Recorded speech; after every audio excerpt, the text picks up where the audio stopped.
Hi guys. Hey guys, my name is Sydney. Welcome to Christian Endeavors Mission Week.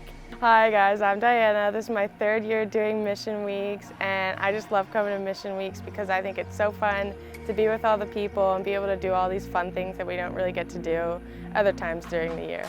This is my first time being at camp. People have told me it's going to be hot, but fun, yeah. Hi, my name is Daniel Yard and I'm from Central Schwenkfelder Church, and welcome to Mission Week. My favorite Mission Week memory is going down to North Carolina and going down the stream to see all the alligators down there running back like screaming pansies. If I think about some of my favorite projects, I think 2 years ago, like totally taking out a whole floor and then putting it back in was fun, doing some drywall, painted a whole house last year, and then cleaning the gutters, doing a lot of yard work 2 years ago.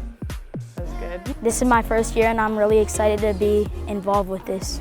What they told me about this week of camp is that it's really fun, that you help a lot of people, and it's just a good time. You never know what to expect when you come to Mission Weeks. That's what makes it so much fun. Yeah, this is my, I would say 11th planning, but this is my actual 10th Mission Week, formerly known as work camp, that I've been to. As far as West Virginia, I think this might be the 4th time or 5th time that I've been to West Virginia. It's been a long time since I've been here. I'm really looking forward to seeing what's new and what we're going to be doing as far as projects this year.